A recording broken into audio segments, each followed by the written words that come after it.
Abraham adalah tokoh sentral dalam tradisi agama Yahudi, Kristen, dan Islam, dikenal sebagai Bapa orang beriman. Dalam narasi utama, Abraham dikenal melalui pernikahannya dengan Sarah dan kelahiran Ishak, yang menjadi pewaris utama janji Tuhan. Namun, setelah kematian Sarah, Abraham menikahi seorang wanita lain, Keturah, yang seringkali terabaikan dalam pembahasan. Kisah Keturah dan keturunannya memberikan pandangan mendalam tentang kehidupan Abraham di masa senjanya, serta dampak garis keturunannya terhadap sejarah suku-suku di Timur Tengah. Keturah muncul dalam Kejadian 25 ayat 1 hingga 2, di mana dikatakan bahwa Abraham menikahi Keturah setelah kematian Sarah.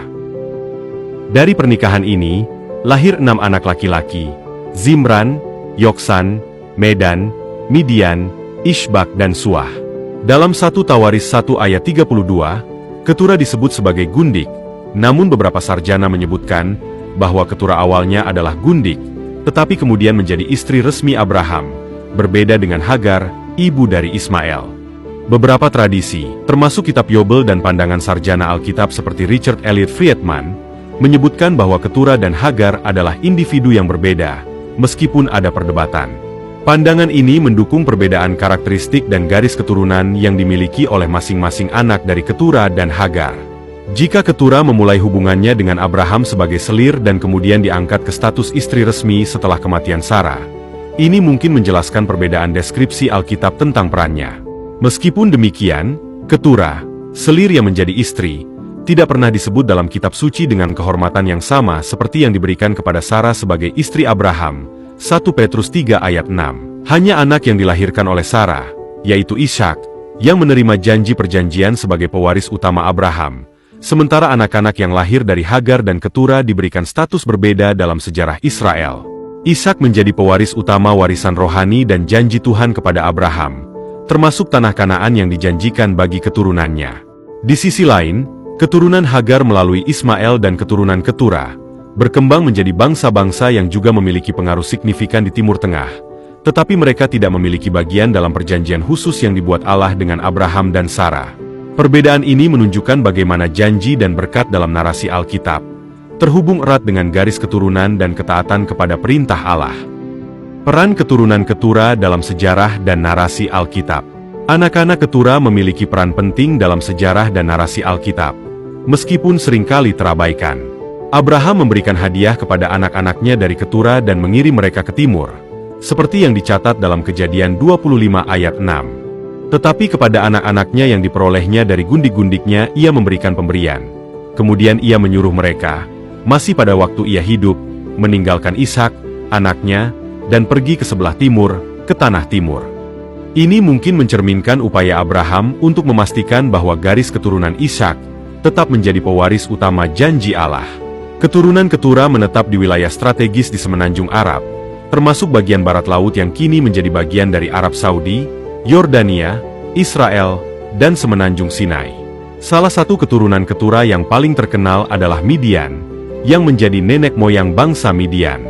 Bangsa Midian memiliki peran signifikan dalam berbagai peristiwa Alkitab. Mereka muncul dalam kisah penjualan Yusuf oleh saudara-saudaranya kepada para pedagang Midian, Kejadian 37 ayat 28, dan dalam kisah Gideon yang mengalahkan mereka, Hakim-Hakim 6 hingga 8. Keturunan Midian juga memiliki hubungan penting dengan Musa. Dalam Keluaran 2 ayat 15 hingga 21, diceritakan bahwa Musa menikahi Zipora, seorang perempuan Midian. Ketika Fir'aun mendengar hal ini, ia berusaha membunuh Musa. Tetapi Musa melarikan diri dari hadapan Fir'aun dan tinggal di tanah Midian. Di situ, duduklah ia dekat sebuah sumur. Zipora, anak perempuan Yitro, seorang imam di Midian, datang untuk menimba air. Setelah Zipora pulang kepada ayahnya, ia berkata, "Ayah, seorang lelaki Mesir telah menolong kami dari tangan gembala-gembala." Yoksan, putra Keturah lainnya, adalah leluhur Sheba, yang terkenal dalam Alkitab sebagai wilayah yang kaya dan penting dalam perdagangan.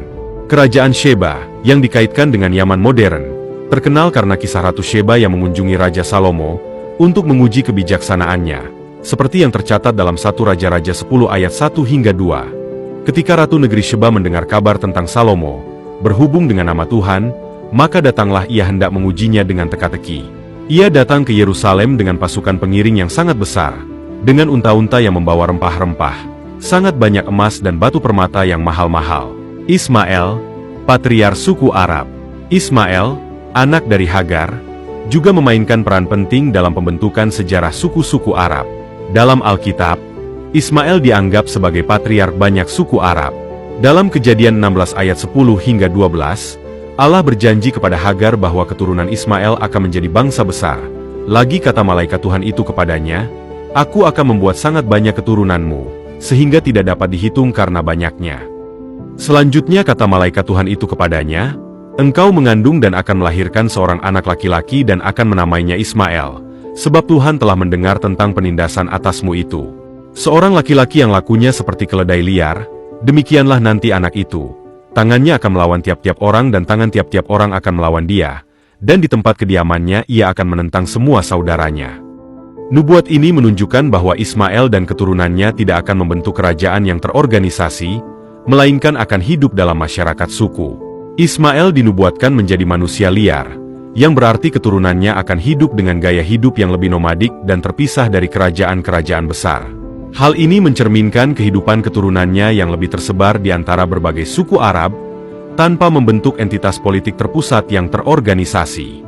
Dalam Kejadian 25 ayat 12 hingga 18, kita juga menemukan daftar nama keturunan Ismael dan wilayah mereka. Inilah keturunan Ismael, anak Abraham, yang telah dilahirkan baginya oleh Hagar, perempuan Mesir, hamba Sarah itu. Inilah nama anak-anak Ismael, disebutkan menurut urutan lahirnya: Nebayot, anak sulung Ismael, selanjutnya Kedar, Adbeel, Mibsam, Mishma, Duma, Masa, Hadad, Tema, Yetur, Nafish dan Ketma. Itulah anak-anak Ismael, dan itulah nama-nama mereka, menurut kampung mereka dan menurut perkemahan mereka, 12 orang raja, masing-masing dengan sukunya. Mereka itu mendiami daerah dari Hawila sampai Shur, yang letaknya di sebelah timur Mesir ke arah Asyur. Mereka menetap berhadapan dengan semua saudara mereka. Warisan Ketura dan Ismael yang berkelanjutan. Meskipun Ketura dan keturunannya seringkali diabaikan dalam narasi utama tentang Abraham, pengaruh mereka terhadap sejarah dan budaya di Timur Tengah tidak dapat disangkal. Ketura dan keturunannya menambah dimensi lain pada kisah Abraham, yang tidak hanya terbatas pada garis keturunan Ishak, tetapi juga mencakup berbagai suku dan bangsa yang memainkan peran penting dalam sejarah Alkitab dan sejarah kawasan Timur Tengah. Keturunan Ketura berkontribusi pada keberagaman etnis, budaya, dan agama di semenanjung Arab. Mereka menetap di wilayah strategis yang penting dalam jalur perdagangan antara Asia, Afrika, dan Eropa. Keturunan Ketura berperan dalam memperkaya warisan budaya Timur Tengah melalui perdagangan dan interaksi antar suku. Ismael, sebagai patriark banyak suku Arab, memberikan konteks tambahan pada dinamika sosial dan politik di Timur Tengah. Nubuat tentang Ismael dan gaya hidup nomadi keturunannya menggambarkan kontribusi mereka dalam sejarah yang lebih besar, melengkapi kisah Abraham dengan latar belakang yang lebih luas tentang bagaimana berkat dan janji Tuhan meluas ke berbagai bangsa. Dengan memahami kisah Ketura dan Ismael, kita memperoleh gambaran yang lebih lengkap tentang warisan Abraham yang berlanjut melampaui garis keturunan Ishak.